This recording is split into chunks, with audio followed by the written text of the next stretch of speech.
चलिए फिर स्टार्ट करते हैं मैकेनिकल प्रॉपर्टीज ऑफ फ्लूइड। आज आप सीखने वाले हैं मैकेनिकल प्रॉपर्टीज ऑफ फ्लूइड, क्या कंसेप्ट है, क्या क्या चीजें हैं। भैया बहुत बड़ा चैप्टर है, बहुत सारे कंसेप्ट है, बहुत कुछ सीखना है। कहीं भी 2x मत करना आज, और दिन मैं खुद कहता हूं कि 2x में देखो, आज खुद कहता हूं 2x मत करना। बहुत इंपॉर्टेंट कंसेप्ट है, एक भी कंसेप्ट मिस मत करना, स्किप मत करना। बहुत सारे कंसेप्ट है और सबके लिए इंपॉर्टेंट है। हाँ भाई, तेरे लिए भी। ओवर कॉन्फिडेंट नहीं होना क्या आता है फ्लूइड, एक बार रिवाइज कर लो, देख लो जरा नीट के लिए, बड़े सारे कंसेप्ट है। ठीक है, जल्दी से स्टार्ट करते हैं हम लोग मैकेनिकल प्रॉपर्टीज ऑफ फ्लूइड। तो फ्लूइड मैकेनिक्स में हमारे पास क्या क्या चीजें हैं देखते हैं, स्टार्ट करते हैं। देखिए फ्लूइड मैकेनिक्स, यहां हम बात कर रहे हैं जो भी चीज फ्लो कर सकती है, जो भी चीज फ्लो कर सकती है उसे हम फ्लूइड कैटेगरी में लेते हैं। जैसे लिक्विड या फिर any substance which can flow, जो भी फ्लो कर सकता है उसे हम फ्लूइड बोलते हैं। लिक्विड को भी फ्लूइड बोलते हैं, गैस को भी फ्लूइड बोलते हैं। अगर आप रुके हुए लिक्विड के बारे में पढ़ रहे हैं तो वो हाइड्रोस्टैटिक्स है, फ्लूइड एट रेस्ट। जैसे ग्लास के अंदर पानी है, उस पानी का प्रेशर आप देख रहे हैं, उस पानी की विस्कोसिटी देख रहे हैं, तो वो हाइड्रोस्टैटिक है। और अगर आप बहते हुए लिक्विड के बारे में पढ़ रहे हैं तो वो हाइड्रोडायनामिक्स है, उसे बोलते हैं हाइड्रोडायनामिक्स, फ्लूइड इन मोशन। नदी के पानी के बारे में उसका फ्लो पढ़ रहे हैं, उसका प्रेशर पढ़ रहे हैं, उसकी वेलोसिटी देख रहे हैं, तो उसे बोलते हैं क्या, उसे बोलते हैं हाइड्रोडायनामिक। लिक्विड जितना फोर्स लगाता है उसे थर्स्ट बोलते हैं, लिक्विड जितना फोर्स लगाता है उसे थर्स्ट बोलते हैं। और जो लिक्विड के द्वारा लगाई गई फोर्स होती है वो एग्जैक्टली बराबर होती है वेट ऑफ लिक्विड के, यानी थर्स्ट हमेशा बराबर रहेगा mg के, वेट ऑफ लिक्विड के। लिक्विड जो प्रेशर लगाता है उस प्रेशर को हम लोग बोलते हैं गॉज प्रेशर। लिक्विड जो प्रेशर लगाता है उसे हम गॉज प्रेशर बोलते हैं। जरा समझना मेरी बात, अगर ये कंटेनर है, इस कंटेनर में लिक्विड भरा हुआ है और मैं आपसे पूछ रहा हूं ए पॉइंट और बी पॉइंट पर प्रेशर बताओ, तो ये टोटल हाइट है x और a से b तक की जो हाइट है वो है y। तो अगर कोई मुझसे पूछता है कि गॉज प्रेशर मतलब लिक्विड का प्रेशर बताओ a पे, तो मुझे देखना पड़ेगा a से ऊपर कितना लिक्विड है। तो आपको यहां दिख रहा है a से ऊपर लिक्विड कितना है, x माइनस वाई। तो a से ऊपर कितना लिक्विड है, x माइनस वाई, मतलब हाइट ले ली into density of liquid into G. तो ये गॉज प्रेशर है। अगर आपको गॉज प्रेशर देखना है बी पर, कौन से पॉइंट पे देखना है, बी पॉइंट पे, तो गॉज प्रेशर बी पे क्या होगा, बी से ऊपर कितना लिक्विड है, एक्स, तो एक्स रो जी। तो बी पे गॉज प्रेशर कितना आएगा, एक्स रो जी। अब देखिए, अगर आप गॉज प्रेशर के साथ देखना चाहते हैं एब्सोल्यूट प्रेशर, तो एब्सोल्यूट प्रेशर निकालने का तरीका होता है, एब्सोल्यूट प्रेशर होता है atmosphere pressure plus gauge pressure. Atmosphere pressure को पी नॉट से डिनोट करते हैं, atmosphere pressure plus gauge pressure. तो हमारे पास आंसर आ गया।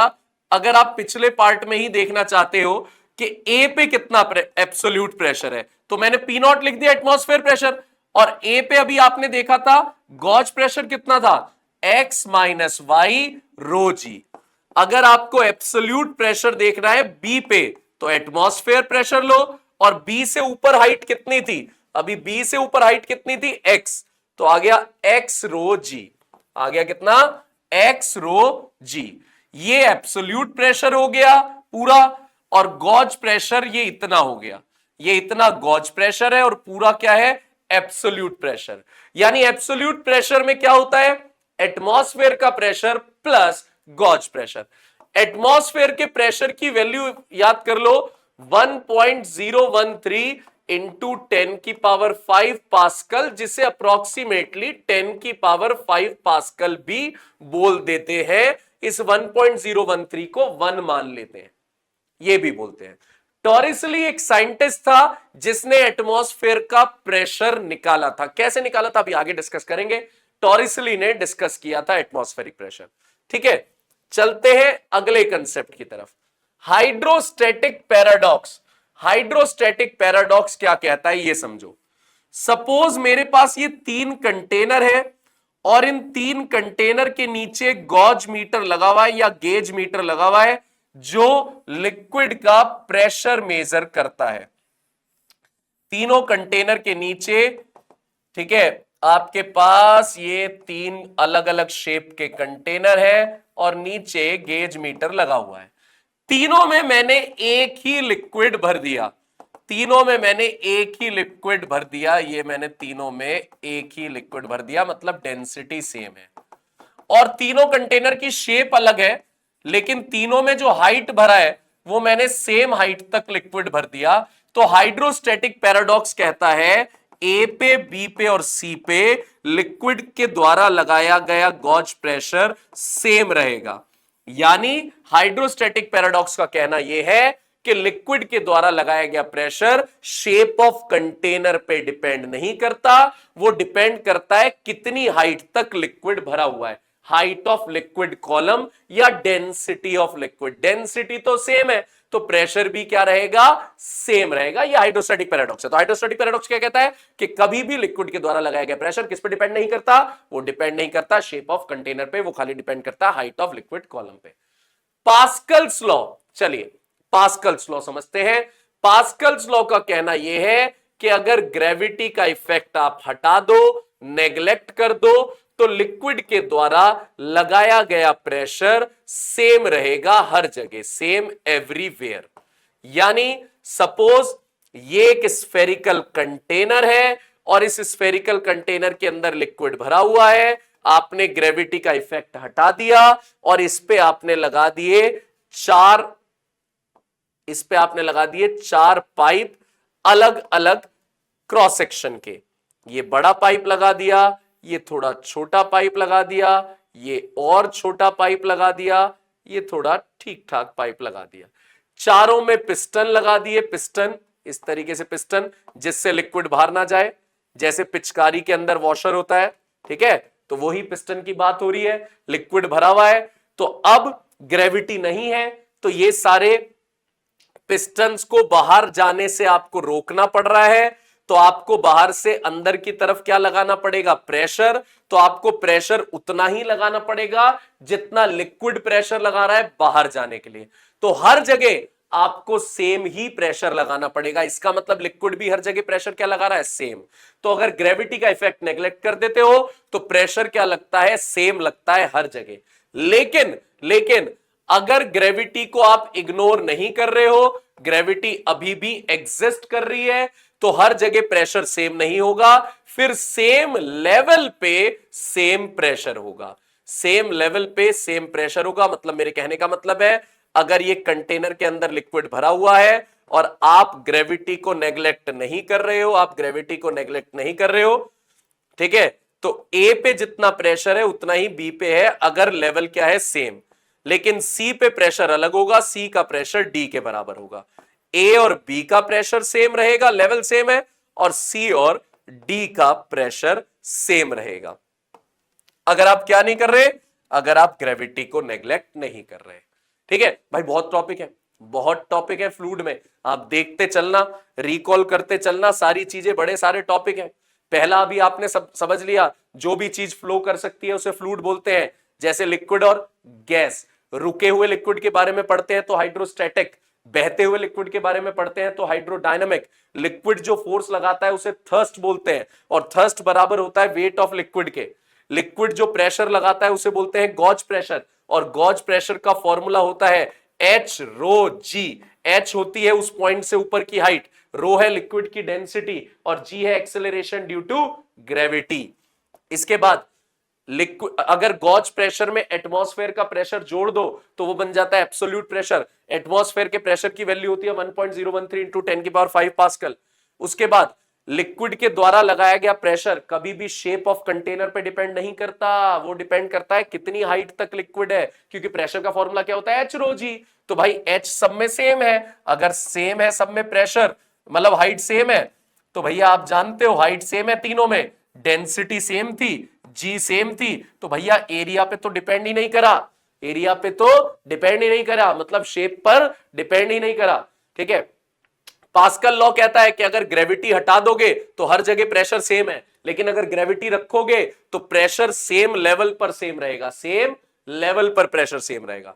चलिए, पास्कल्स लॉ पे बेस्ड है दो डिवाइसेस, हाइड्रोलिक लिफ्ट और हाइड्रोलिक ब्रेक्स, ये पास्कल्स लॉ पे बेस्ड है। हाइड्रोलिक लिफ्ट जरा ज्यादा काम की चीज है, समझ लेना। हाइड्रोलिक लिफ्ट, बड़े बड़े लोड्स को अगर आप उठाना चाहते हो, हैवी लोड्स को, तो हाइड्रोलिक लिफ्ट की मदद से उठा सकते हो, जैसे गाड़ी वाड़ी आप अपलिफ्ट करना चाहते हो। तो इसमें दो पाइप्स होते हैं, दोनों इंटरकनेक्टेड होते हैं, जुड़े रहते हैं। अंदर भरा रहता है इसमें लिक्विड, इसमें अंदर भरा रहता है लिक्विड, ये लिक्विड, ये लिक्विड इनकंप्रेसिबल है, दबता नहीं है, दब के जेली नहीं बन जाएगा कि आपने दबाया और वो क्या बन गया, जेली बन गया, ऐसा नहीं होगा भैया। ठीक है, बड़े वाले, छोटे वाले पिस्टन का एरिया है A1, बड़े वाले पिस्टन का एरिया क्या है, A2।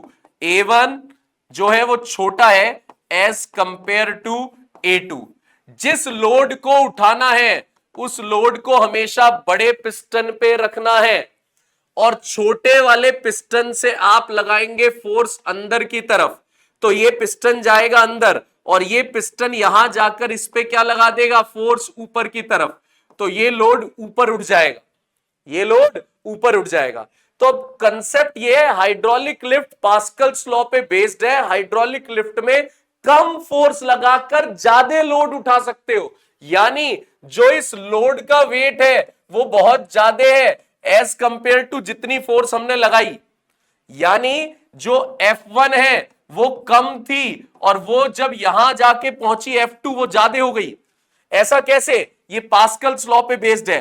पास्कल्स लॉ कहता है कि सेम लेवल पर सेम प्रेशर, मतलब इन दोनों जगह प्रेशर सेम होगा, तो प्रेशर का formula force upon area, F1 upon A1 is equals to F2 upon A2। इतना मैथ्स तो आप भी जानते हो, भले ही चाहे आप बायो के बच्चे हो, कि अगर राइट साइड का एरिया ज्यादा है डिनोमिनेटर में, तो राइट साइड ही क्या ज्यादा होगी, फोर्स। एरिया तो दिख रहा है ना भाई, A1 से ज्यादा कौन है, A2, ये तो दिख रहा है आप लोगों को, A1 से ज्यादा क्या है, A2, तो फोर्स भी जो F1 थी वो कम थी और इधर जाके क्या बन गई, वो ज्यादा। तो हाइड्रोलिक लिफ्ट के लिए फॉर्मूला क्या काम करता है, F1 upon A1 is equal to F2 upon A2। F2 को क्या लिख सकते हो, mg, लोड के वेट के बराबर, F2 को लिख सकते हो आप mg। ठीक है, तो F1 upon A1 is equal to F2 upon A2। Hydraulic lift Pascal's law पे बेस्ड है, जिसकी मदद से कम फोर्स लगा के हैवी लोड को उठा सकते हैं। दोनों पाइप इंटरकनेक्टेड होते हैं, एक का क्रॉस सेक्शन एरिया ज्यादा, एक का कम, लिक्विड भरा रहता है, इनकंप्रेसिबल लिक्विड भरा रहता है, जिसमें आप लोड को रखते हो बड़े वाले पिस्टन पे, छोटे वाले पिस्टन पे क्या लगाते हो, फोर्स इनवर्ड, वो पिस्टन अंदर जाता है, लिक्विड इधर शिफ्ट होता है, इसे उठा देता है ऊपर, और वो अपने आप जाके फोर्स बढ़ा देता है। तो बढ़िया चीज हो गई ना, कम फोर्स लगाकर ज्यादा भारी लोड को उठा लिया, इसलिए काम की है, इफेक्टिव मशीन है। हाइड्रोलिक ब्रेक्स, हाइड्रोलिक ब्रेक्स अगले पेज पे सिखाता हूं, जरा सीखिए। हाइड्रोलिक ब्रेक्स का काम क्या होता है, हाइड्रोलिक ब्रेक्स है, आप गाड़ी वाड़ी में जो ब्रेक्स लगते हैं वो हाइड्रोलिक ब्रेक्स ही होते हैं। देखिए हाइड्रोलिक ब्रेक्स में किस तरीके से काम करता है, जल्दी से सिखा देता हूं टाइम बचाते हुए। ठीक है, ये भी पास्कल्स लॉ पे बेस्ड है। हाइड्रोलिक लिफ्ट सॉरी ब्रेक्स किस तरीके से काम करता है दिखाता हूं। यहां पे हमारे पास होते हैं ब्रेक शू। अरे सर कैसे हैं, ओहो अच्छा, बैठिए बैठिए। देखिए ये हमारे पास ब्रेक शू है, यहां पे क्या है, स्प्रिंग, और ये व्हील है। ठीक है, व्हील, ये ब्रेक शू, ब्रेक शू, ये स्प्रिंग, ये सब सिलेंडर, सब सिलेंडर चारों पहियों में लगे रहते हैं, या अगर दो पहियों में अगर आपके पास हाइड्रोलिक ब्रेक्स हैं तो दो में लगे रहते हैं। ठीक है जी, और ये आपके पास मास्टर सिलेंडर है, मास्टर सिलेंडर, ये पिस्टन है,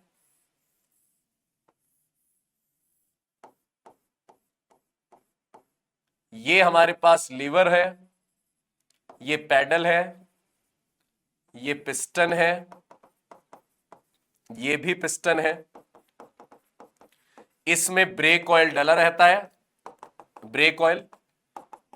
ये चारों पहियों तक ब्रेक ऑयल जाता है, यहां से सामने वाले पहिए पे भी जाएगा, पीछे के दोनों पहियों पे भी जाएगा। यहां आपके पास जो सामने पहिया है वहां तक भी जाएगा, और पीछे जो दो व्हील्स है वहां तक भी ये जाएगा। ठीक है, तो कैसे काम करता है जरा समझिएगा। आप पैर से पेडल प्रेस करोगे, भैया मैं दिखा नहीं पा रहा हूं, मैं पैर से पेडल प्रेस कर रहा हूं, पैर से पेडल प्रेस करोगे, ये लीवर प्रेस होगा, लीवर इस पिस्टन को अंदर धकेलेगा। जब लीवर इस पिस्टन को अंदर धकेलेगा तो जो ब्रेक ऑयल है वो यहां से होता हुआ इस सब सिलेंडर में उतरेगा, और खाली इसमें नहीं, चारों में। आपने पैर से पेडल दबाया, पेडल ने लीवर दबाया, लीवर ने पिस्टन दबाया, तो ब्रेक ऑयल आ गया सब सिलेंडर पे। तो जब ब्रेक ऑयल एंटर करेगा तो ब्रेक ऑयल अपनी जगह बनाएगा, तो वो अपनी जगह बनाने के लिए दोनों पिस्टन्स को कहां धकेलेगा, कहां फोर्स लगाएगा, बाहर की तरफ। दोनों पिस्टन बाहर जाएंगे, जब दोनों पिस्टन बाहर जाएंगे तो ब्रेक शू भी कहां जाएगा, बाहर। तो जब ये ब्रेक शू बाहर जाएगा तो ये जो व्हील घूम रहा है, ये जो पहिया घूम रहा है, इसके कांटेक्ट में ये ब्रेक शू आएंगे, ये ब्रेक शू उस घूमते हुए पहिए के कांटेक्ट में आ गए, तो फ्रिक्शन की वजह से उस पहिए की रफ्तार कम हो जाएगी। जब आप पेडल पे से पैर हटाओगे तो ये जो स्प्रिंग थी ये भी तो खिंच गई थी, जब ये ब्रेक शू बाहर गए तो ये स्प्रिंग भी तो खिंच गई। तो ये स्प्रिंग कहां आना चाहती है, वापस। किस फोर्स की मदद से वापस आना चाहती है, रीस्टोरिंग फोर्स की मदद से वापस आएगी। ये रीस्टोरिंग फोर्स की मदद से वापस आई, ब्रेक शू अंदर आए, ब्रेक शू अंदर आए तो दोनों पिस्टन कहां आए, अंदर। जब दोनों पिस्टन अंदर आए तो ब्रेक ऑयल, ये जो ब्रेक फ्लूइड है या ब्रेक ऑयल है, ये ऊपर जाके किस पे गया, मास्टर सिलेंडर पे, और इसने मास्टर सिलेंडर पे किस पे धक्का लगाया, पिस्टन पे। पिस्टन ने किस पे फोर्स लगाई, लीवर पे। लीवर ने किस पे फोर्स लगाई, पेडल पे। पेडल फिर वापस। जब आपको ब्रेक लगाना है क्या करना है, पेडल दबाना है। पेडल किसे दबाएगा, लीवर। लीवर किसे दबाएगा, सही पिस्टन। पिस्टन से ब्रेक ऑयल किस में आएगा, सब सिलेंडर में। सब सिलेंडर से दोनों पिस्टन कहां जाएंगे, बाहर। दोनों पिस्टन बाहर जाएंगे तो ब्रेक शू किसके कांटेक्ट में आएगा, घूमते हुए व्हील के कांटेक्ट में आएगा, तो वो फ्रिक्शन की वजह से उसे स्लो डाउन कर देगा। जब आप पेडल पे से पैर हटाओगे तो ये रीस्टोरिंग फोर्स स्प्रिंग को वापस लाएगी, जिसकी वजह से दोनों ब्रेक शू भी वापस आ जाएंगे, पिस्टन्स अंदर चले जाएंगे, ब्रेक ऑयल मास्टर सिलेंडर में पहुंच जाएगा, वो पिस्टन को बाहर निकालेगा। वो किसे बाहर निकालेगा, लीवर को। लीवर किसे ऊपर ले जाएगा, पेडल को। ये ब्रेक शू किस पे बेस्ड है भैया, ये हाइड्रोलिक ब्रेक्स पास्कल्स लॉ। अब पास्कल्स लॉ पे कैसे बेस्ड है वो भी सुन लो। सेम लेवल सेम प्रेशर, तो चारों पहियों का लेवल क्या रहता है गाड़ी की असेंबली में, एक पहिया यहां, एक पहिया यहां, पीछे की तरफ एक पहिया यहां, एक पहिया यहां। तो भैया यहां से जब ब्रेक लगेंगे तो चारों पहियों पे बराबर बराबर, क्योंकि लेवल क्या है चारों पहियों का सेम, तो बराबर बराबर प्रेशर पहुंचेगा। ऐसा नहीं कि एक पहिया रुक गया, तीन पहिए घूमते जा रहे हैं, गाड़ी स्किड कर रही है, नहीं भैया। पास्कल्स लॉ पे बेस्ड है, चारों व्हील्स पे बराबर प्रेशर पहुंचेगा। चलो जल्दी आगे चलते हैं, टाइम नहीं वेस्ट करते। इंटरमॉलिक्यूलर फोर्स क्या होती है, इंटरमॉलिक्यूलर फोर्स भैया मॉलिक्यूल्स के बीच, दो मॉलिक्यूल्स के बीच जो अट्रैक्टिव फोर्स लगती है उसे इंटरमॉलिक्यूलर फोर्स बोलते हैं। दो मॉलिक्यूल्स के बीच जो अट्रैक्टिव फोर्स लगती है उसे इंटरमॉलिक्यूलर फोर्स बोलते हैं। इसके दो टाइप्स होते हैं, कोहेसिव और अडहेसिव। कोहेसिव फोर्स लगती है जब सेम सब्सटेंस के दो मॉलिक्यूल्स अट्रैक्ट कर रहे हो। पानी के अंदर आपने और पानी मिला दिया, क्या आप बता सकते हो पहले वाला पानी कौन था, अब वाला पानी कौन है? इसका मतलब जब पानी के अंदर पानी और मिला दिया तो पहले वाला पानी और अब वाले पानी के मॉलिक्यूल्स के बीच अट्रैक्टिव फोर्स लग गई और वो आपस में मिक्स हो गए। उस फोर्स को बोलते हैं कोहेसिव फोर्स। क्या बोलते हैं उसे? Cohesive force. अडहेसिव फोर्स होते हैं डिफरेंट सब्सटेंस के मॉलिक्यूल्स जब चिपक जाए, डिफरेंट सब्सटेंस के मॉलिक्यूल्स जब चिपक जाए तो उसे बोलते हैं अडहेसिव फोर्स। एग्जाम्पल, आपने फेविकोल को दीवार पे चिपका दिया तो दीवार और फेविकोल के बीच जो अट्रैक्शन बना, उनके मॉलिक्यूल्स के बीच जो चिपकन बनी, उसे बोलेंगे हम अडहेसिव फोर्स। आपने पानी में पेप्सी मिला दी, नहीं वो मत मिलाओ, वो किसी और को मिलाने दो, तुम पढ़ लो। पानी में पेप्सी मिला दी तो पानी और पेप्सी दोनों की नेचर अलग है, दोनों के मॉलिक्यूल्स के बीच जो अट्रैक्टिव फोर्स बनी है उसे हम अडहेसिव फोर्स बोलते हैं। Surface tension, surface tension liquid की वो प्रॉपर्टी है जिसकी वजह से लिक्विड के मॉलिक्यूल्स कम से कम एरिया घेरने की कोशिश करते हैं, या लिक्विड कम से कम एरिया घेरने का। It is property of liquid due to which liquid tends to acquire minimum surface area.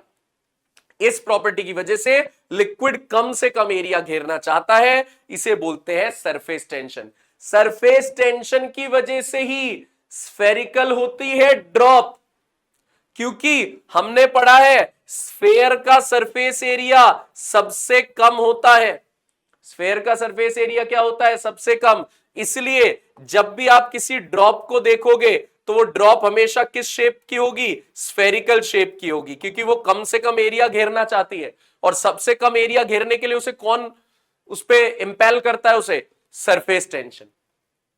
Surface tension उसे फोर्स करता है कि कम से कम एरिया घेर, तो वो कम से कम एरिया घेरने की प्रॉपर्टी को बोलते हैं सरफेस टेंशन। सरफेस टेंशन का फॉर्मूला होता है फोर्स अपॉन एल, लेंथ। इसे एस से भी डिनोट करते हैं, टी से भी डिनोट करते हैं सरफेस टेंशन को। यूनिट होती है न्यूटन पर मीटर, न्यूटन पर मीटर, फोर्स अपॉन लेंथ की यूनिट। अच्छा, अगर आप किसी लिक्विड में इंप्योरिटी मिला रहे हो तो सरफेस टेंशन पे क्या फर्क पड़ेगा?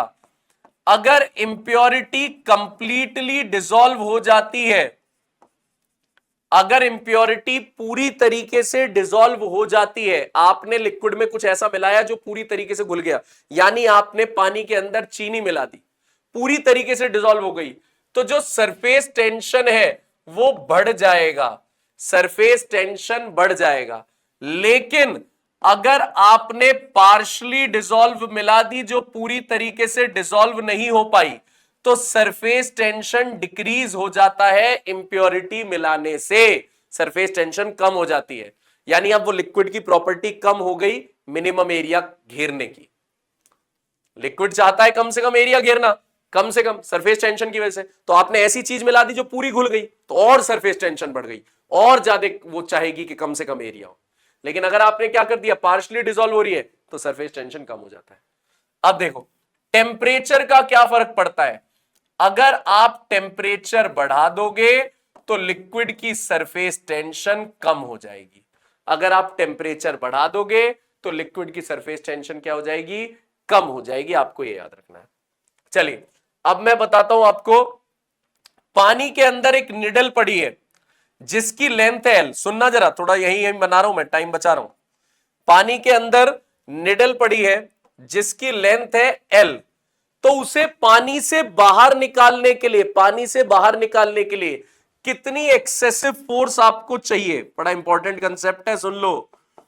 कितनी फोर्स चाहिए उसे पानी से बाहर निकालने के लिए? एक्सेस फोर्स, एक्स्ट्रा फोर्स कितनी चाहिए? Surface tension 2 into surface tension into length of needle, याद रखना 2SL। रिंग अगर थिक रिंग है, ये यहां पहुंच जाते हैं, थिक रिंग है, मतलब थिक रिंग का मतलब हो गया ये अंदर से तो खाली है, ये रिंग है, ये पूरी रिंग है, अंदर वाले का एरिया है R1, बाहर वाले का रेडियस है R2, एरिया नहीं रेडियस, अंदर वाले का रेडियस है R1, बाहर वाले का R2।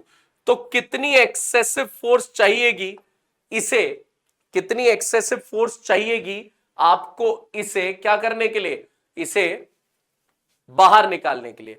तो एक्सेसिव फोर्स आपको चाहिएगी, पानी के अंदर ये रिंग पड़ी है, इसे बाहर निकालना है, तो आपको कितनी access force चाहिएगी?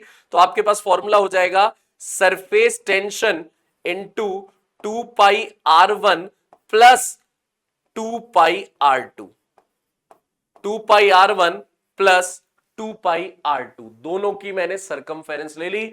Surface tension into 2 पाई R1 प्लस 2 पाई R2।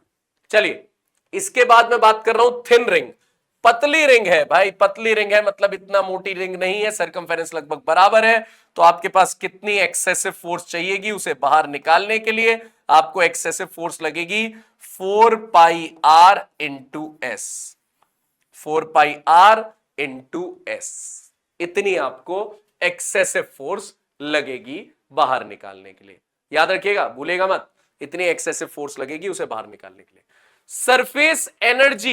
सरफेस एनर्जी का फॉर्मूला होता है surface tension into change in area. जैसे आपने लिक्विड की किसी लेयर का एरिया, सपोज करो एक लिक्विड की लेयर थी, वो पहले ऐसे थी, आपने उसे थोड़ा एक्सटेंड कर दिया, बढ़ा दिया, थोड़ा सा इतना बढ़ा दिया,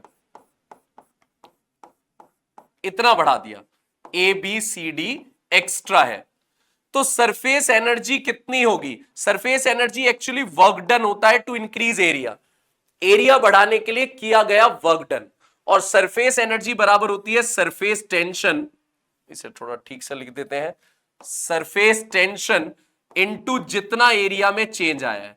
तो यहां चेंज इन एरिया कितना रहेगा? यहां चेंज इन एरिया रहेगा area of A B C D portion, इस एबीसीडी पोर्शन का जितना एरिया है वो रहेगा यहां पे। ठीक है जी, अगले कंसेप्ट पे चलते हैं।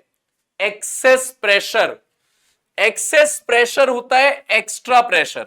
मैं आपको बताना चाहता हूं, हमेशा कॉनकेव वाली साइड से प्रेशर ज्यादा लगता है as compared to convex side.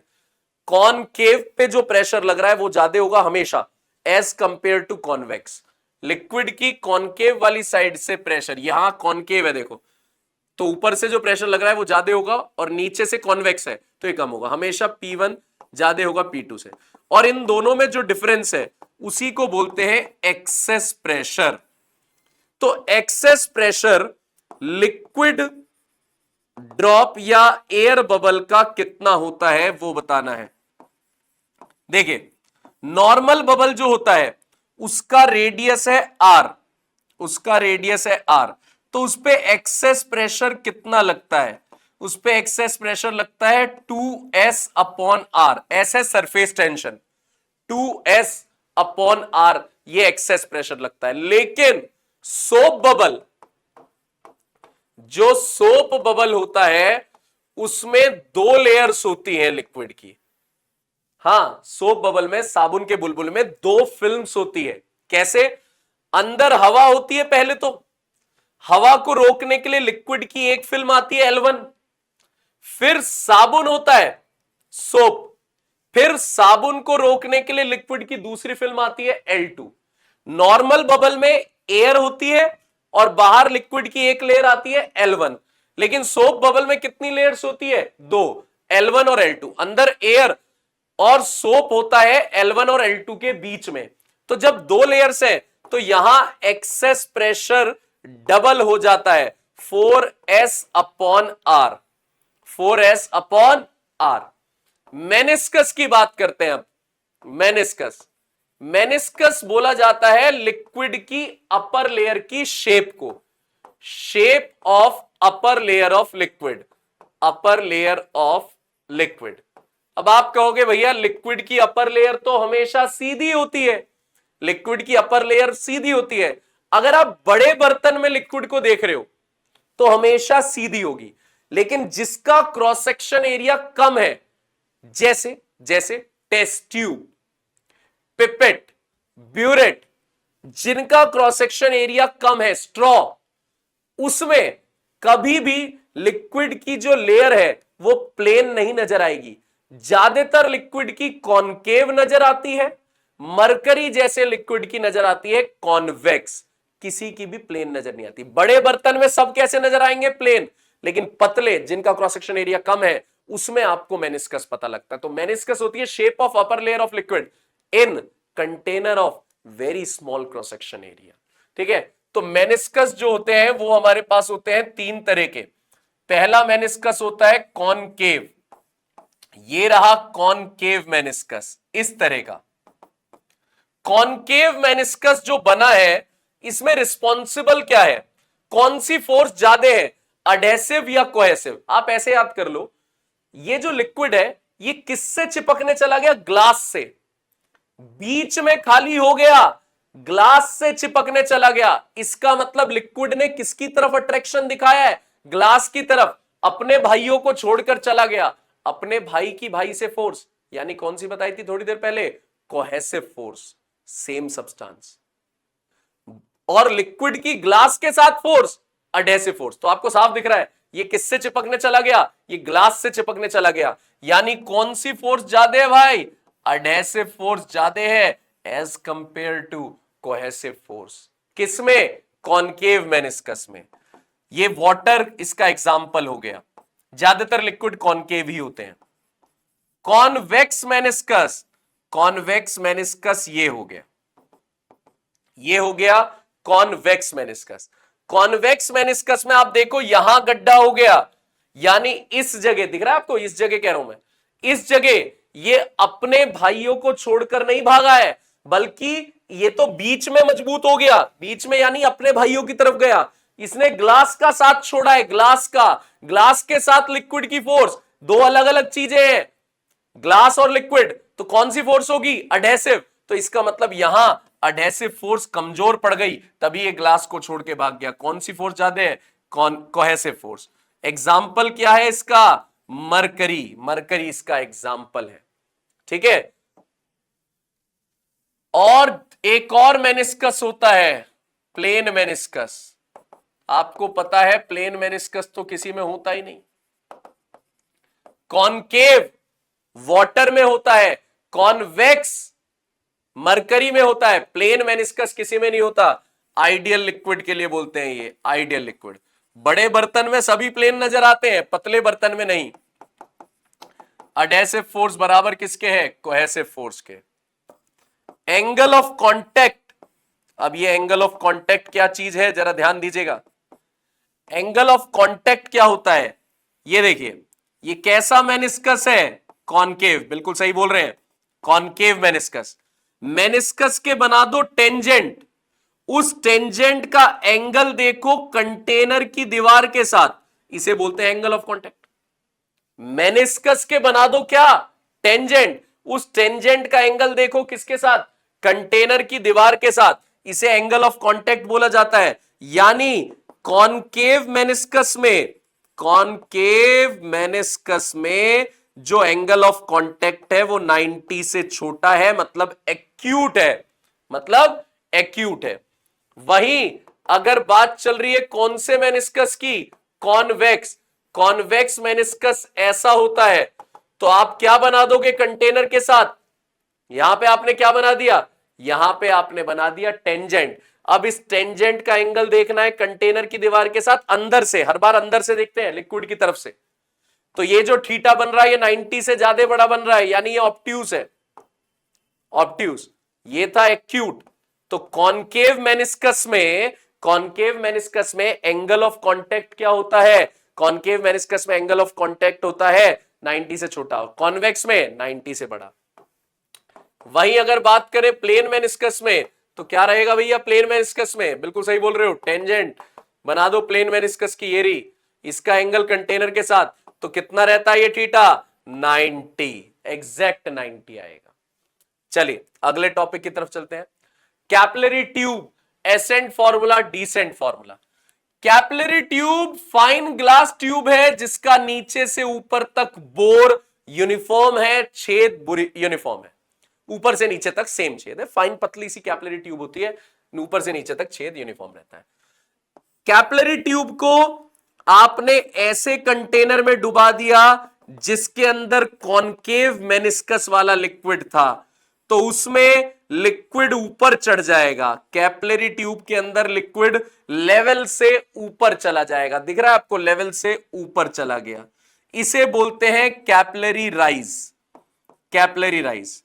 ये कॉनकेव मेनिस्कस वाले लिक्विड्स में होता है। वहीं अगर आपने कैपिलरी ट्यूब को डुबा दिया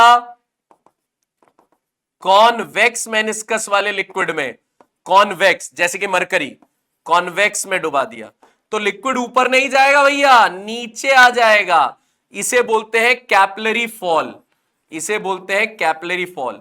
और लिक्विड का ऊपर जाना या नीचे जाना इसे बोलते हैं कैपिलरी एक्शन, इसे बोलते हैं कैपिलरी एक्शन। लिक्विड ऊपर जाएगा, कौन सा, कॉनकेव लिक्विड हमेशा ऊपर चढ़ेगा इसके अंदर, मतलब आपने एक कंटेनर के अंदर ये कैपिलरी ट्यूब डुबाई तो लिक्विड ऊपर चढ़ जाएगा, इसे कैपिलरी राइज बोलते हैं। वहीं मरकरी के अंदर अगर आपने कैपिलरी ट्यूब डुबाई तो कैपिलरी ट्यूब के अंदर जो लिक्विड रहेगा वो ओरिजिनल लेवल तक भी नहीं रहेगा, उससे भी नीचे चला जाएगा, उसे कैपिलरी फॉल बोलते हैं। कैपिलरी राइज या कैपिलरी फॉल को बोला जाता है कैपिलरी एक्शन। क्या बोला जाता है? Capillary action. ये लिक्विड कितना ऊपर गया या कितना नीचे गया, दोनों को मैं एच बोल रहा हूं, एच। लिक्विड कितना ऊपर गया या कितना नीचे गया उसे एसेंट या डिसेंट फॉर्मूला बोलते हैं। ऊपर जाना एसेंट फॉर्मूला, नीचे जाना डिसेंट फॉर्मूला, दोनों सेम है फॉर्मूले। H is equals to 2s cos theta upon rho r g. H is equals to 2s cos theta upon rho r g. ये जो स्मॉल आर है ये रेडियस ऑफ कैपिलरी ट्यूब है, small r है radius of capillary tube. इसका एक और formula लिख सकते हो इसी एच का, 2s upon rho capital R g. ये कैपिटल आर किसका रेडियस है? इस मेनिस्कस का रेडियस है, मेनिस्कस का रेडियस, रेडियस ऑफ मेनिस्कस। ध्यान दीजिएगा मैं क्या कहना चाह रहा हूं, कैपिटल आर और स्मॉल आर, इधर देखना सब लोग। ये कैपिलरी ट्यूब है, थोड़ा बड़ा दिखा दी मैंने, इसका रेडियस तो स्मॉल आर है और इसके अंदर जो मेनिस्कस बन रहा है उस मेनिस्कस का रेडियस है कैपिटल आर। ये कैपिटल आर है इसका रेडियस और कैपिलरी ट्यूब का रेडियस है स्मॉल आर। और ये थीटा क्या है? Angle of contact. थीटा क्या है? Angle of contact. ठीक है, अब आपको साफ पता लग रहा है जो कॉनकेव होते हैं, कॉनकेव होते हैं उसमें थीटा 90 से छोटा रहेगा, यानी कॉस थीटा प्लस में आएगा। और प्लस में आने का मतलब क्या है? ऊपर जा रहा है लिक्विड। वहीं अगर बात कर रहे हैं हम कॉन्वेक्स में, तो अभी आपको बताया कॉन्वेक्स मेनिस्कस वालों में थीटा 90 से बड़ा होता है। थीटा 90 से बड़े का मतलब कॉस थीटा क्या रहेगा? नेगेटिव। और कॉस थीटा नेगेटिव रहने का मतलब वो ऊपर नहीं जा रहा, कहां जा रहा है? नीचे जा रहा है। बस फॉर्मूला सेम है, एसेंट डिसेंट आपके पास दोनों के फॉर्मूले सेम है। अगर आपको कौन से रेडियस के साथ लिखना है, कैपिलरी ट्यूब के साथ, तो 2s cos theta rho r जी आएगा। मेनिस्कस के रेडियस के साथ तो 2s अपॉन रो आर जी। सारे फॉर्मूले सीखते चलो भाई। चलिए नेक्स्ट चलते हैं, एटमॉस्फेरिक प्रेशर और टॉर्सलीज एक्सपेरिमेंट।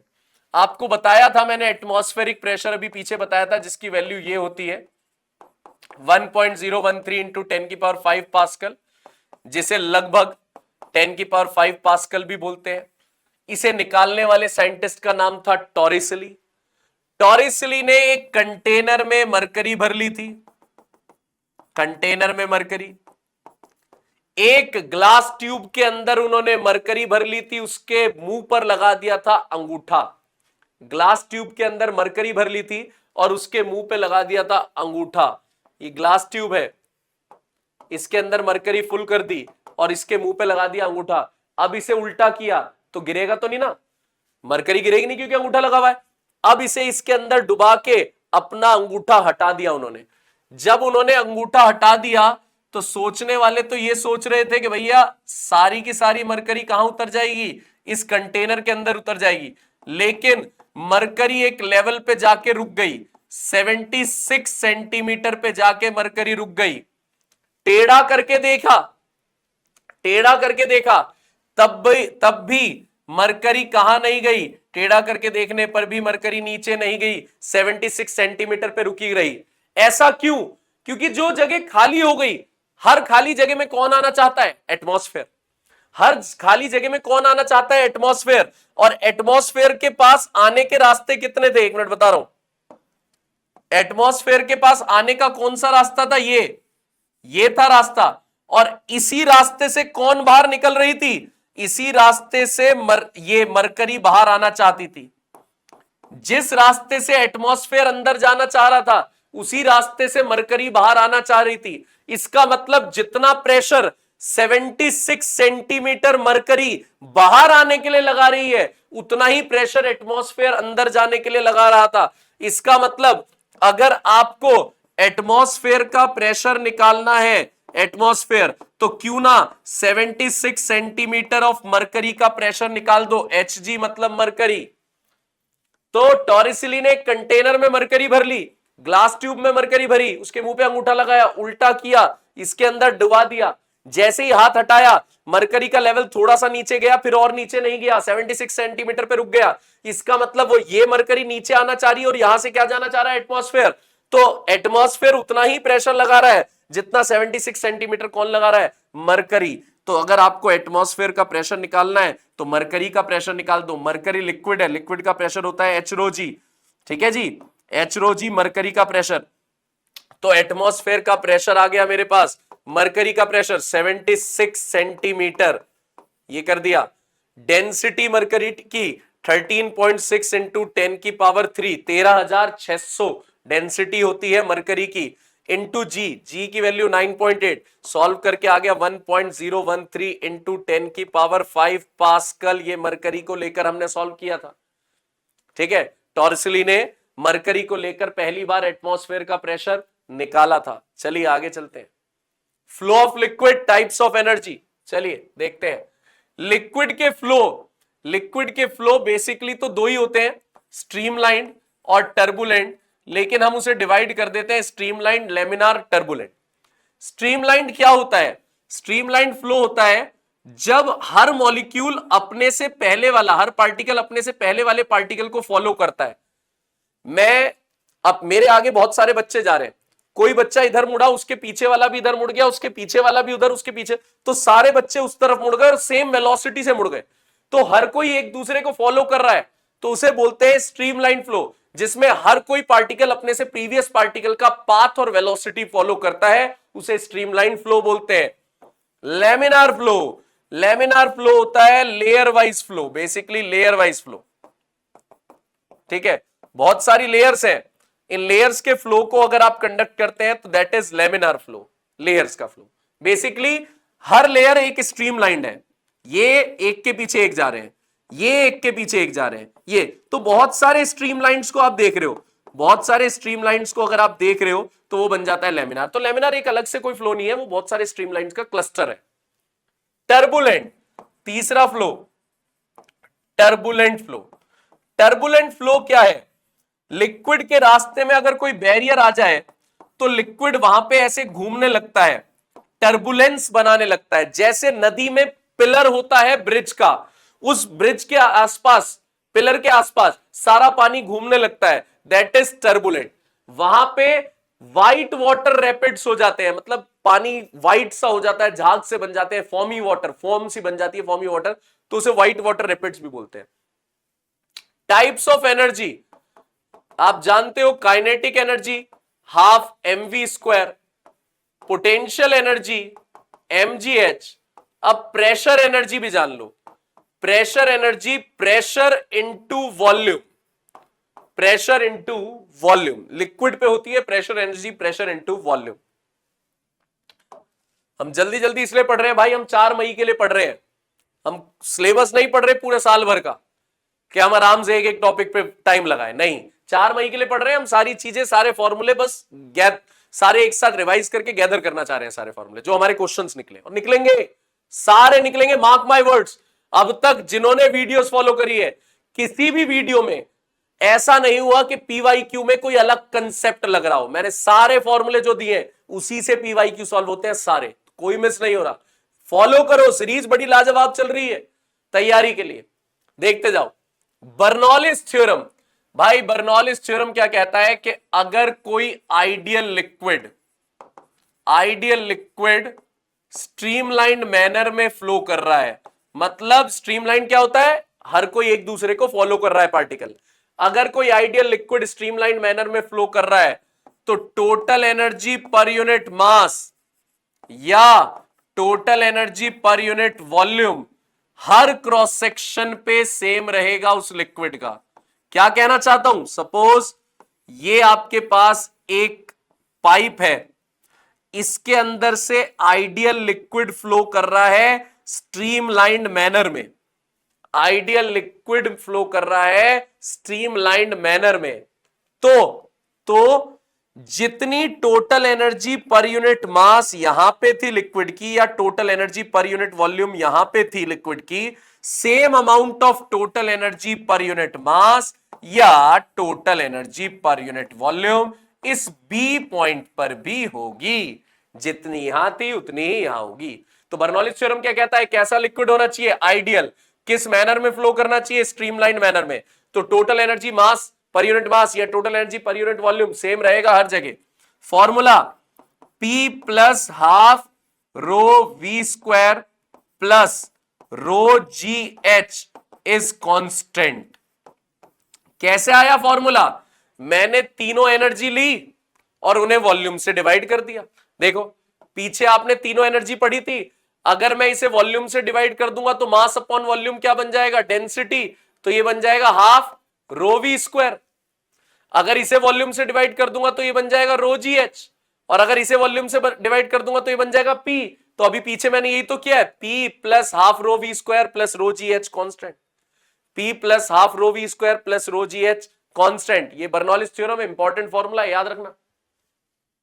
और इसकी मेन कंडीशन क्या है बर्नौलीज थ्योरम की, याद रखना, जहां वेलोसिटी ज्यादा होती है वहां प्रेशर कम हो जाता है, क्योंकि ओवरऑल कांस्टेंट रहना है।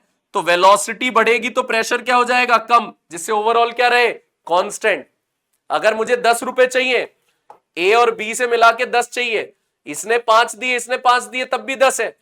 अगर मुझे ए से ज्यादा चाहिए 7 रुपए तो फिर बी से कम लूंगा ना, 3 रुपए लूंगा। अगर ए से कम लेने 2 तो फिर बी से ज्यादा लूंगा 8। टोटल मुझे कांस्टेंट कितना चाहिए, 10। तो अगर प्रेशर ज्यादा होगा तो वेलोसिटी क्या होनी चाहिए, कम। प्रेशर ज्यादा होगा तो वेलोसिटी क्या होनी चाहिए, कम। चलिए आगे चलते हैं, बर्नौलीज थ्योरम की एप्लीकेशन देखते हैं। पहली एप्लीकेशन, जब तूफान आता है तो घरों की छत उड़ जाती है, ऐसा क्यों? क्योंकि जब तूफान आता है तो बाहर की जो हवा होती है उसकी वेलोसिटी ज्यादा होती है एज कंपेयर टू अंदर की हवा। घर के अंदर जो हवा चल रही है उसकी रफ्तार है v2, बाहर जो तूफान है उसकी रफ्तार है v1। तो ऑब्वियस सी बात है v1 ज्यादा है v2 से, बहुत ज्यादा है। तो जहां वेलोसिटी ज्यादा है वहां प्रेशर क्या लगेगा, कम। यानी वेलोसिटी तो 1 की ज्यादा है लेकिन 1 का प्रेशर क्या होगा, कम होगा। तो अंदर से प्रेशर बहुत ज्यादा लगेगा जिसकी वजह से छत उड़ जाती है, जिसकी वजह से छत उड़ जाती है। ठीक है, और सुनो, और एप्लीकेशन सुनो। दो बोट्स को पैरेलल क्यों नहीं चलाना चाहिए, दो शिप को पैरेलल क्यों नहीं चलाना चाहिए, दो बोट्स या दो शिप को पैरेलल पास में क्यों नहीं चलाना चाहिए, क्यों? ये सपोज करो दो बोट्स है, आप इनका टॉप व्यू देख रहे हो, ऊपर से देख रहे हो आप इन दो बोट्स को जाते हुए, टॉप व्यू। तो ये सामने से पानी को काट रही है इस तरीके से। तो आप इतने समझदार हो कि जो बीच वाला पानी है उसकी रफ्तार दुगनी हो जाएगी, क्योंकि ये वाली बोट भी काट रही है ये वाली भी, यानी इस बीच वाले पानी की रफ्तार ज्यादा रहेगी as compared to v1। v1 के कंपैरिजन में v2 ज्यादा रहेगा। तो यहां से जो प्रेशर लग रहा है P2 वो कम लगेगा, बाहर से प्रेशर लगेगा ज्यादा। बर्नौलीज का प्रिंसिपल, वेलोसिटी v2 की ज्यादा है तो प्रेशर क्या रहेगा, कम। तो बाहर से प्रेशर लगेगा ज्यादा, तो दोनों बोट्स पे बाहर से प्रेशर लगेगा ज्यादा, तो दोनों बोट्स क्या कर सकती है, कोलाइड कर सकती है, टकरा सकती है। इसलिए दो बोट्स को पैरेलल नहीं चलाते। कभी आपने देखा है मेट्रो ट्रेन के आसपास आप गए हो तो वहां पे एक लाइन होती है, जिस लाइन से कहते हैं येलो लाइन से पीछे रहो या रेड लाइन से पीछे रहो जब मेट्रो ट्रेन आती है, यहां खड़े होने को बोला जाता है। या आप किसी ऐसे स्टेशन पे हो, छोटा स्टेशन है किसी गांव में या किसी ऐसे कस्बे में जहां छोटा स्टेशन है, सुपर फास्ट एक्सप्रेस ट्रेन जा रही है, तो आपसे प्लेटफॉर्म से दूर खड़े होने के लिए अनाउंसमेंट होती है कि यहां से दूर खड़े हो जाओ, शताब्दी एक्सप्रेस गुजर रही है। ऐसा इसलिए होता है, आप ये खड़े हो, सामने से शताब्दी एक्सप्रेस गुजर रही है, तो जब वो तेजी से गुजरेगी तो आगे वाली हवा की रफ्तार ज्यादा होगी एज कंपेयर टू आपके पीछे। तो जब आपके आगे वाली हवा की रफ्तार ज्यादा होगी तो आगे से प्रेशर लगेगा कम, वेलोसिटी ज्यादा तो प्रेशर कम। तो आगे वाले हवा की रफ्तार ज्यादा तो प्रेशर क्या लगेगा, कम। और पीछे से प्रेशर क्या लगेगा, ज्यादा। तो आप किससे चिपक सकते हो, ट्रेन। और ट्रेन को किस करके आ सकते हो, नहीं नहीं किस नहीं, चिपक ही जाओगे। ट्रेन को चिपक जाओगे, एक्सीडेंट हो जाएगा। इसलिए कहते हैं जब अनाउंसमेंट होती है पीछे खड़े हो जाओ, सुपर फास्ट एक्सप्रेस आ रही है, खींच लेती है भैया, खींचती वीचती नहीं है, बर्नौलीज थ्योरम है। ठीक है, प्लेन का जो टेक ऑफ होता है एरोप्लेन का, एक्चुअली जो प्लेन के विंग्स होते हैं वो एरोडायनामिक होते हैं, एरोडायनामिक। ये प्लेन के विंग्स हैं, ये प्लेन के विंग्स हैं, जिनका डेना मोटाई आगे से ज्यादा होती है, पीछे से पतली। ये एरोप्लेन एरोप्लेन तो आगे से पूरा प्लेन के विंग की मोटाई ज्यादा होगी एज कंपेयर टू पीछे, पीछे जाते जाते पतला होता जाएगा। तो जब एरोप्लेन रनवे पे भागेगा तो वो हवा को काटेगा, हवा को काटेगा इस तरीके से, इस तरीके से। तो अब आप इतने समझदार तो हो कि जब ऊपर से नीचे हवा आएगी तो हवा की रफ्तार बढ़ जाएगी, यानी V1 ज्यादा होगा किससे, V2 से। V1 ज्यादा होगा V2 से, नीचे से प्लेन है विंग तो V1 ज्यादा होगा। ऊपर से प्रेशर कितना लग रहा है P1 और नीचे से प्रेशर कितना लग रहा है P2। ऊपर से प्रेशर P1, नीचे से प्रेशर कितना लग रहा है P2। रनवे पे भाग रहा है ये, ऊपर से प्रेशर लग रहा है P1, नीचे से प्रेशर कितना लग रहा है P2। तो अब आप इतने समझदार तो हो भैया कि हमेशा जहां वेलोसिटी ज्यादा होती है वहां प्रेशर कम, नीचे वेलोसिटी कम है तो नीचे से प्रेशर ज्यादा। तो जब प्रेशर ज्यादा लगेगा तो ये विंग्स उखड़ के ऊपर थोड़ा चले जाएंगे, एरोप्लेन को भी ऊपर लेके जाएंगे, लिफ्ट करेंगे मुझे भी। तो जब ये रनवे पे दौड़ेगा तो ये ऊपर की तरफ विंग्स जाएंगे, ये भी ऊपर जाएगा। अब आप कहोगे भैया नीचे कैसे उतरता है? भैया नीचे उतरने के लिए यहां फ्लैप लगे होते हैं, पीछे पीछे यहां पे लगे रहते हैं फ्लैप, तो वो फ्लैप खोल दिए जाते हैं। फ्लैप खोल देते हैं तो ऊपर से वेलोसिटी क्या हो जाती है, कम। वेलोसिटी क्या हो जाती है हवा की, कम हो जाती है, क्योंकि रुकने लगती है, वो बैरियर आ गया। तो वेलोसिटी कम हो गई तो प्रेशर ज्यादा, तो अब ऊपर से ज्यादा प्रेशर लगेगा तो वो नीचे बैठ जाएगा। कहां बैठ जाएगा, नीचे बैठता चला जाएगा। ठीक है, इस तरीके से हमारे पास ये एप्लीकेशन है। मैग्नस इफेक्ट, बॉल जो स्विंग करती है, स्पिन करती है बॉल, वो भी मैग्नस इफेक्ट पे जो बेस्ड है, वो भी बर्नौलिस थ्योरम पे बेस्ड है। जब बॉल फेंकी जाती है घुमा के तो हवा को वो काटती है सामने से, सामने से हवा को काटेगी। आपने बॉल इस तरीके से फेंकी, इस तरीके से, तो सामने से जो हवा आ रही है वो दोनों तरफ से कटेगी, लेकिन बॉल घूम रही है ऐसे, तो एक तरफ तो वो हवा को सपोर्ट करेगी, मतलब वेलोसिटी बढ़ा देगी, और जब दूसरी तरफ से घूम के ऐसे आएगी तो दूसरी तरफ की हवा की रफ्तार को क्या कर देगी, कम। तो भैया जब वेलोसिटी में डिफरेंस आ गया तो आपको पता है प्रेशर में भी अंतर आ जाएगा, P1 कम रह जाएगा, P2 ज्यादा। तो जब एक तरफ प्रेशर ज्यादा लगेगा तो बॉल उसी तरफ भागेगी, इस तरीके से बॉल स्विंग करती है, स्पिन करती है, मैग्नस इफेक्ट हो गया ये। ठीक है, मतलब खेल किस चीज का है, वेलोसिटी ज्यादा तो प्रेशर कम, इस चीज का खेल है। अगला कंसेप्ट, इक्वेशन ऑफ कॉन्टिन्यूटी। अब इक्वेशन ऑफ कॉन्टिन्यूटी का सीन समझ लो। ये आपके पास एक पाइप है, जिस पाइप की मोटाई दोनों तरफ से अलग अलग है। ये एक पाइप है जिस पाइप की मोटाई दोनों तरफ से अलग अलग है। इस तरफ एरिया A1 है, इस तरफ A2 है। आप सब जानते हो यार, ये तो बताने की भी जरूरत नहीं है। आप अपने घर में जब बाइक या कार धोते हो या कोई चीज धोते हो तो जैसे ही आप पाइप का मुंह थोड़ा सा दबा देते हो, एरिया कम कर देते हो, तो वेलोसिटी बढ़ जाती है। यानी एरिया और वेलोसिटी कैसे रहते हैं, इनवर्सली प्रोपोर्शनल, जिसकी वजह से फॉर्मूला बनता है इक्वेशन ऑफ कॉन्टिन्यूटी का, A1 V1 is equals to A2 V2। Formula क्या बनता है, A1 V1 is equals to A2 V2। Viscosity, भैया विस्कोसिटी क्या ड्रामा है सुनिएगा। विस्कोसिटी होती है, मतलब एक तरीके से नॉर्मली बोलूं, मतलब लिक्विड के द्वारा लगाई गई फ्रिक्शनल फोर्स, अपोजिंग फोर्स, जो लिक्विड की दो लेयर्स के बीच लगती है या लिक्विड किसी और सरफेस पे लगाता है। एग्जांपल, एक ग्लास में आपने दूध ले लिया, एक ग्लास में शहद ले लिया, आप दोनों को हिलाओ, ज्यादा कौन छलकेगा, दूध, बिल्कुल सही। शहद कम छलकेगा, क्योंकि शहद की दो लेयर्स के बीच विस्कोसिटी ज्यादा लग रही है।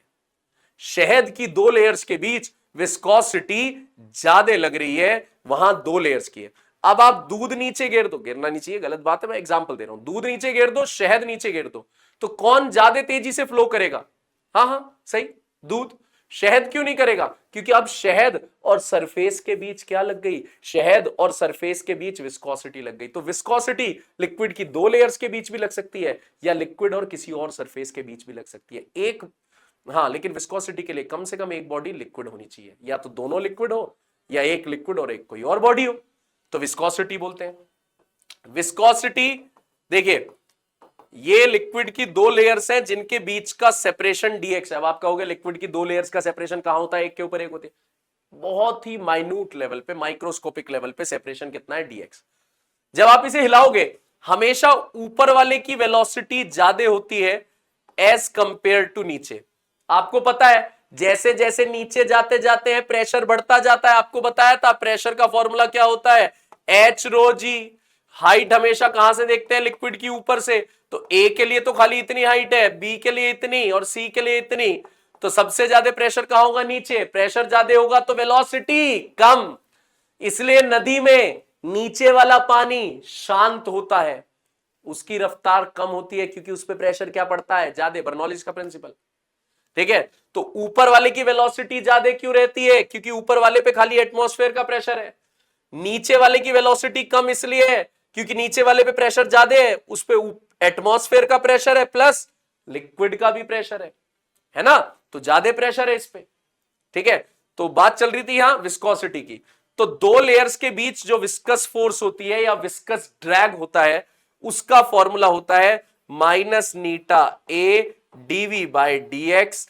डीवी बाई डी एक्स होता है वेलोसिटी ग्रेडियंट, डीवी होता है वेलोसिटी डिफरेंस दोनों लेयर्स के बीच, डीएक्स होता है दोनों लेयर्स के बीच का सेपरेशन, और डीवी बाई डीएक्स को बोला जाता है वेलोसिटी ग्रेडियंट। ए है क्रॉस सेक्शन एरिया, लिक्विड की लेयर का एरिया।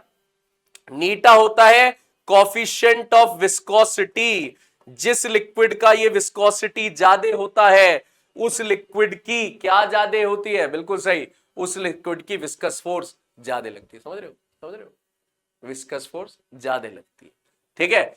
हाँ जी, तो दो लेयर्स के बीच विस्कस फोर्स ये होती है। अगर आप टेम्परेचर बढ़ाओगे लिक्विड का, ध्यान देना, तो विस्कोसिटी कम होती जाएगी। टेम्परेचर बढ़ाने से, लिक्विड का टेम्परेचर बढ़ाने से विस्कोसिटी कम हो जाएगी। लेकिन गैस का टेम्परेचर बढ़ाने से उल्टी कहानी है, विस्कोसिटी बढ़ जाती है। याद रखनी है ये बातें, लिख लो कहीं, लिख लो अभी नोट्स बनाते समय। प्रेशर में उल्टा सीन है, लिक्विड का जो प्रेशर है, अगर आप लिक्विड का प्रेशर बढ़ाओगे तो विस्कोसिटी बढ़ जाएगी। लेकिन गैस प्रेशर पे डिपेंड ही नहीं करती, आप बढ़ाओ चाहे घटाओ विस्कोसिटी पे कोई चेंज नहीं आएगा, नो चेंज गैस के केस में। गैस के ये नोट्स बना ले करो, लिख ले करो, इन बातों को याद नहीं रहती है, छोटी छोटी आ जाती है फिर, ठीक है। अब सुनो पॉइज़ुलस फॉर्मूला। पॉइज़ुलस फॉर्मूला काम का है, बिल्कुल काम का है, एग्जाम में आ चुका है इस फॉर्मूले पे क्वेश्चन। पॉइज़ुलस फॉर्मूला, लिक्विड के अंदर, लिक्विड के ये सॉरी पाइप के अंदर हॉरिजॉन्टल पाइप की लेंथ है L, पाइप का रेडियस है R, A से B जाने का प्रेशर का डिफरेंस है P, A से B तक लिक्विड का प्रेशर का जो डिफरेंस है वो है P। तो यहां से यहां तक लिक्विड जा रहा है, तो भाई आपको बताना है rate of flow. Rate of flow, भाई रेट ऑफ फ्लो होता है वॉल्यूम ऑफ लिक्विड पर सेकेंड। तो वॉल्यूम ऑफ लिक्विड पर सेकेंड का फॉर्मूला होता है pi by 8 PR4 upon Neeta L। P है प्रेशर डिफरेंस इन दोनों पॉइंट का, R है रेडियस, नीटा है कोफिशिएंट ऑफ विस्कोसिटी लिक्विड की, और L है पूरे पाइप की लेंथ। तो एक सेकंड में कितना लीटर लिक्विड इसे पास कर जाएगा इस पाइप को, उसका formula pi by 8 PR4 upon Neeta L। भाई काम की चीज है, याद रखना भाई, याद रखना, बहुत काम की चीज है। देखिए आगे, रिलेटिव डेंसिटी स्पेसिफिक ग्रेविटी, ध्यान से सुनो भाई। रिलेटिव डेंसिटी क्या चीज होती है वो बता दूं। रिलेटिव डेंसिटी होती है, अगर आपको रिलेटिव डेंसिटी निकालनी है मरकरी की, मरकरी की, तो आपको ऊपर लिखना पड़ेगा डेंसिटी ऑफ मरकरी, यानी जिस सब्सटेंस की रिलेटिव डेंसिटी निकालनी है उसकी डेंसिटी। नीचे density of water at 4 degree celsius, 4 degree celsius पे पानी की डेंसिटी 1000, वो ले लो। Density of substance divide by density of water at 4 degree celsius. Relative density की कोई यूनिट नहीं रहती, यूनिटलेस। और स्पेसिफिक ग्रेविटी का भी फॉर्मूला सेम बैठता है, specific gravity same formula, density of substance divide by density of water at 4 degree Celsius, unitless है ये। अच्छा, आपने 2-3 लिक्विड मिक्स कर दिए तो मिक्सचर की डेंसिटी क्या आएगी भाई, कुछ भी नहीं है, सिंपल है। आपने 2-3 लिक्विड मिक्स कर दिए, ये 5 लिक्विड है, इसका मास m1 है, m2 है, m3 है, m4 है, m5 है, डेंसिटी ρ1 है, ρ2 है, ρ3 है, ρ4 है, ρ5 है। तो पूरे मिक्सचर की डेंसिटी क्या होगी? डेंसिटी का फॉर्मूला मास अपॉन वॉल्यूम, तो total mass m1 plus m2 plus m3 plus m4 plus m5 upon volume v1 plus v2 plus v3 plus v4 plus v5। अगर आप नोटिस करो तो मास तो दे रखा है m1 plus m2 plus m3 plus m4 plus m5, लेकिन volume नहीं दे रखा। तो वॉल्यूम को लिख सकते हैं ना भाई, डेंसिटी आपके पास होती है मास अपॉन वॉल्यूम, तो वॉल्यूम को लिख सकते हैं मास अपॉन डेंसिटी, यानी m1 upon ρ1 plus m2 upon ρ2 plus m3 upon ρ3 plus m4 upon ρ4 plus m5 upon ρ5। तो ये मिक्सचर की डेंसिटी आ गई। कुछ भी ऐसी सिचुएशन दे रखी हो आप खुद निकाल लो, उसमें वैसी कोई बड़ी बात नहीं। आगे चलते हैं। देखो भाई, एक कंटेनर में पानी भरा हुआ था, इस कंटेनर को मैं आगे की तरफ एक्सेलरेट करके ले जाने लगा।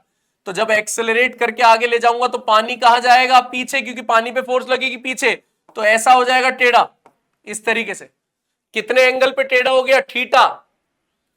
इस वाले पॉइंट और इस वाले पॉइंट की हाइट कितनी है? h1 और h2। ये a है, ये b है, h1 और h2। h1 और h2 वाले जो पॉइंट है, इन दोनों के बीच की दूरी कितनी है? a और b के बीच की दूरी l। तो भैया प्रेशर डिफरेंस कितना आएगा? a और b का प्रेशर डिफरेंस सिंपल, रो जी h1 माइनस h2। आ गया प्रेशर डिफरेंस। इस प्रेशर डिफरेंस के और फॉर्मूले लिख सकते हो आप। रो डेंसिटी, g की जगह एक्सेलरेशन। जब g की जगह एक्सेलरेशन लिया है तो लेंथ भी ऐसे लूंगा। जब g ले रहा था g तो हाइट ले रहा था, जब g ले रहा था तो हाइट ले रहा था, जब एक्सेलरेशन ले रहा हूं तो लेंथ लूंगा, रो ए एल। ठीक है, रो ए एल ये आपके पास है। ठीक है, टेन थीटा वाली फॉर्म भी आप बना सकते हो इसकी। टेन थीटा कैसे? Perpendicular upon base is equals to tan theta. ये थीटा है तो ये भी थीटा है, तो परपेंडिकुलर कितना बैठा? h1 माइनस h2, बेस कितना बैठा? l is equals to tan theta. यानी इस फॉर्मूले में h1 माइनस h2 की जगह मैं लिख सकता हूं l टेन थीटा। तो यही फॉर्मूला एक और आ गया, रो जी h1 माइनस h2 को लिख सकता हूं l टेन थीटा। काम का कंसेप्ट है, लिख लेना, बहुत काम की चीजें बता रहा हूं, देखते जाओ। ओहो, बड़े सारे कंसेप्ट हैं इसमें तो। Stokes law, terminal velocity. अगर आप एक स्फेरिकल बॉडी को ऊपर से छोड़ते हो तो ड्रॉप करते हो, तो ड्रॉप जब किया तो उसकी वेलोसिटी कितनी थी? 0। अब वो ग्रेविटी में गिर रही है तो ग्रेविटी में उसकी वेलोसिटी बढ़ती जाएगी, बढ़ती जाएगी।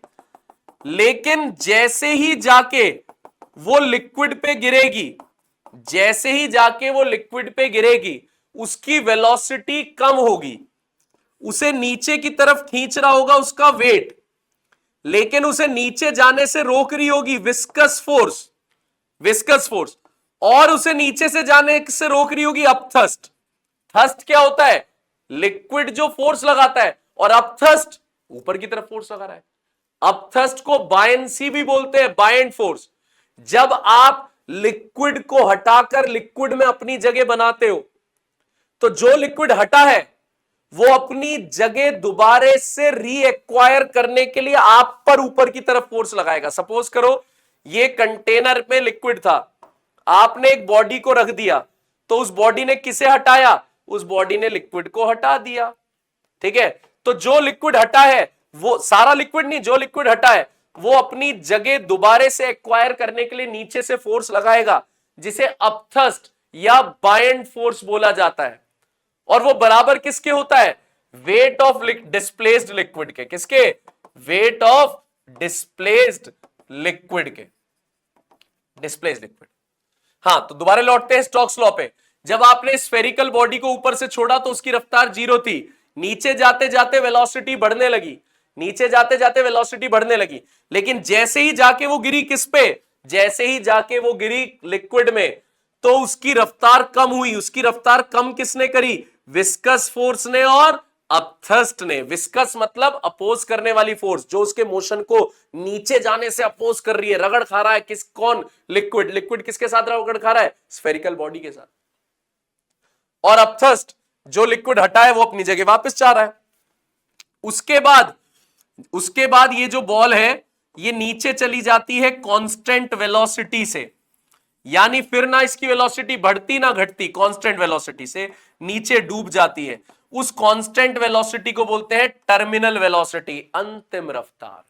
टर्मिनल, जैसे बस टर्मिनल होता है ना, जहां जाके बस पार्क होती है, या बस जहां से चलती है तो एंड हो गया ना, तो ऐसे ही होता है टर्मिनल वेलोसिटी। तो भैया स्टोक्स लॉ के हिसाब से इस स्फेरिकल बॉडी पे जो विस्कस फोर्स लग रही है वो है 6 पाई नीटा आर वीटी। नीटा कोफिशिएंट ऑफ विस्कोसिटी, और आर क्या होता है? रेडियस ऑफ स्फेरिकल बॉडी, और वीटी क्या होता है? Terminal velocity. वीटी क्या होता है? Terminal velocity.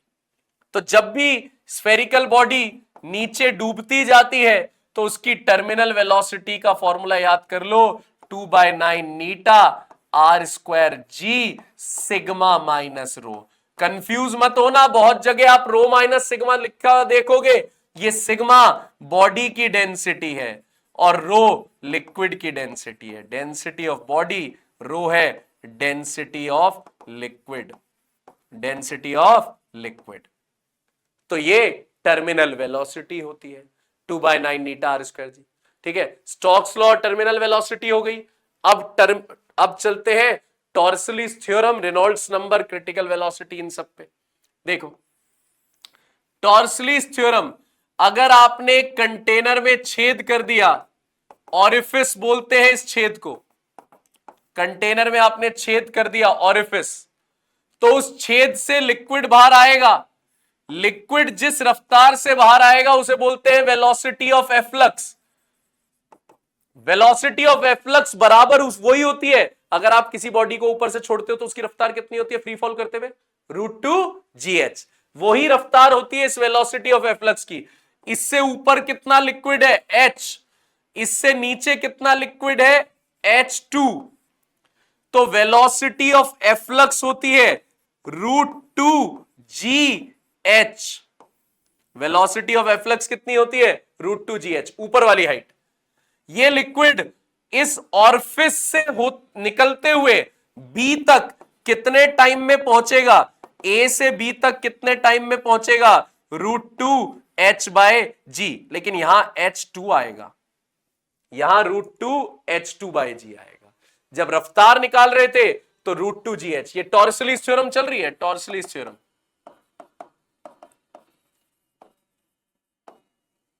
ठीक है, तो टाइम इतना लगेगा। रेंज भैया कितनी दूर जाके गिरेगा ये रेंज, ये जो लिक्विड है ये कितनी दूर जाके गिरेगा, इन दोनों को मल्टीप्लाई कर दो, उतनी ज्यादा दूर जाके गिरेगा। यानी आंसर आ गया 2 रूट के अंदर h1 h2। h1 ऊपर वाला h1, इसे h1 ही लिख देता हूं, h1। ठीक है, तो इतनी दूर जाके ये गिरेगा। लिक्विड का फ्लो बताने के लिए क्रिटिकल वेलोसिटी होती है। अगर किसी लिक्विड की वेलोसिटी क्रिटिकल वेलोसिटी से कम है या बराबर है, ठीक है, तो उस लिक्विड का फ्लो स्ट्रीमलाइंड फ्लो रहेगा। और अगर किसी लिक्विड की वेलोसिटी क्रिटिकल वेलोसिटी से भी ज्यादा हो गई तो उस लिक्विड का फ्लो टर्बुलेंट रहेगा। अरे राकेश भैया आ गए। भैया नमस्ते, आप बताएं सर। भैया टॉपिक चैप्टर बड़ा पकड़ लिया लिक्विड, और कंसेप्ट्स बहुत सारे हैं इसमें, तो लगे हुए हैं। ठीक है, 4 मई के लिए सिलेक्शन हो जाएगा तो नाम हमारा ही होगा। यस नाम होगा भैया, वो देखना। तो पीछे वीडियो डाली, अगर किसी ने नहीं देखा हो तो देख लेना। VMMC गए थे, यश अग्रवाल से मिलवाया था, पिछले साल ऑफलाइन बैच का बच्चा था, मिलवाया। देखना उसकी बातें, बहुत अच्छी बातें कही है उसने। 2 से 5 तक टेस्ट देता था वो। तुम्हें भी यही काम करना है, 2 से 5 तक मॉक लगाओ सेम टाइम पे, एसी बंद करके। एसी वाली बात भी बोल रहा था वो, एसी बंद करके, कह रहे पता नहीं सेंटर कहां जाएगा। ठीक है, आज मजे ही मजे है। वीएमएमसी, एम्स, वीएमएमसी आपका इंतजार कर रहे हैं। पढ़ लो, मेहनत कर लो भाई, मोटिवेट हो जाओ यार, ढंग से पढ़ लो प्लीज, ढंग से पढ़ लो, टेस्ट वेस्ट दिया करो, ठीक है। अभी लाइव भी आ रहे हैं बहुत जल्दी, लाइव में भी टेस्ट सॉल्व करेंगे जो टेलीग्राम चैनल पे आया हुआ है, सब आ रहे हैं, सब भाई लोग वहां बात करेंगे डायरेक्ट। सर अभी देता हूं, देखिए तो ये टर्बुलेंट फ्लो हो जाएगा हमारे पास, क्रिटिकल वेलोसिटी। क्या कह रहे हो, आज बहुत लंबा खींच दिया भाई, प्लीज चैप्टर यार 2 क्वेश्चन भी बन जाते हैं, दिक्कत हो जाएगी, निपटा लो इसे प्लीज, हिम्मत मत छोड़ो, थोड़ा सा और पढ़ लो। रेनॉल्ड्स नंबर, रेनॉल्ड्स नंबर एक पर्टिकुलर नंबर है जिसकी मदद से आप ये बता सकते हो फ्लो कैसा है। अगर रेनॉल्ड्स नंबर की मदद से आप फ्लो बता सकते हो कि जी फ्लो स्ट्रीमलाइंड है या टर्बुलेंट है। रेनॉल्ड्स नंबर निकलेगा कैसे, रेनॉल्ड्स नंबर की कोई यूनिट नहीं होती, क्रिटिकल वेलोसिटी के फॉर्मूले से रेनॉल्ड्स नंबर निकल सकता है, ये फॉर्मूला याद रखना, ठीक है।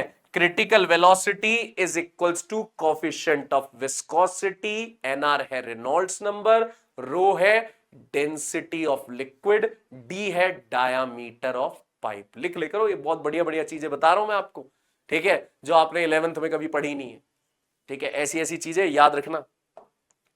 चलिए वेंचुरी मीटर, ओह बर्नौलिस थ्योरम पे बेस्ड है भाई, पहले तो ये बता दूं बर्नौलिस थ्योरम पे बेस्ड है वेंचुरी मीटर। वेंचुरी मीटर का काम होता है लिक्विड की रफ्तार नापना। अगर आपको किसी लिक्विड की रफ्तार नापनी है तो आपको यूज करना पड़ेगा वेंचुरी मीटर।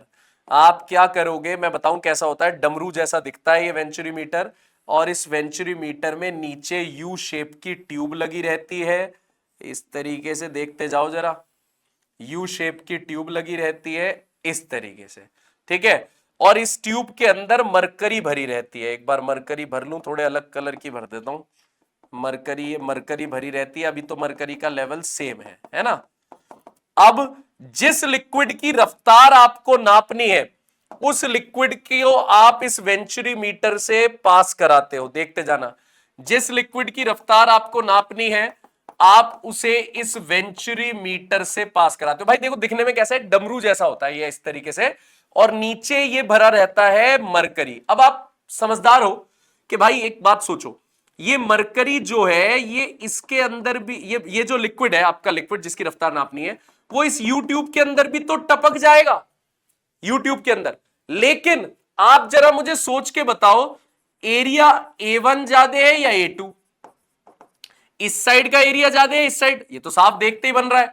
थोड़ा कलर चेंज कर लेते हैं, दिक्कत हो जाएगी, नहीं तो दिखेगा नहीं तुम्हें, येलो कर लेते हैं इसे। देखो एरिया साफ दिख रहा है, A1 ज्यादा है किससे, A2 से। A1 वाला एरिया क्या है, ज्यादा है एज कंपेयर टू A2 से। और इक्वेशन ऑफ कॉन्टिन्यूटी पढ़ी थी अभी पीछे, एरिया और वेलोसिटी इनवर्सली होते हैं, तो वेलोसिटी 1 पे कम होगी एज कंपेयर टू 2। और बर्नौलिस थ्योरम पढ़ी थी कि जहां वेलोसिटी कम होगी वहां प्रेशर ज्यादा। तो ऑब्वियस सी बात है, जब ये लिक्विड यहां से टपकेगा तो ये मरकरी पे इस तरफ से ज्यादा प्रेशर लगाएगा और इस तरफ से कम, तो यहां से प्रेशर ज्यादा लगेगा तो मरकरी जाएगी नीचे और यहां से ऊपर उठ जाएगी। तो देखो सीन क्या बनेगा, अभी मरकरी का लेवल मैंने सेम दिखा रखा था, अभी चेंज कर देता हूं इसका लेवल। देखो मरकरी यहां तक आ जाएगी, यहां तक, और यहां पे मरकरी यहां तक चली जाएगी, और यहां नीचे ये लिक्विड आ जाएगा, ये तो लेवल चेंज हो चुका है। अब हमारे पास लेवल में अंतर आ गया है इतना, कितना अंतर आ गया है, H।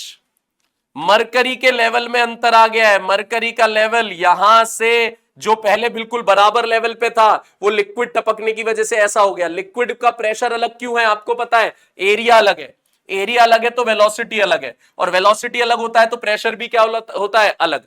ये दोनों रिलेशन तो इक्वेशन ऑफ कॉन्टिन्यूटी से पता लगे, और ये दोनों रिलेशन बर्नौलिस थ्योरम से पता लगी। तो हम लिक्विड की वेलोसिटी याद कर लेते हैं। देखो वेलोसिटी 1 पॉइंट पे, यहां पे वेलोसिटी है V1 और यहां वेलोसिटी है V2। तो V1 आपको बता दूं, V1 वेलोसिटी क्या रहेगी, 2 रो m जी h।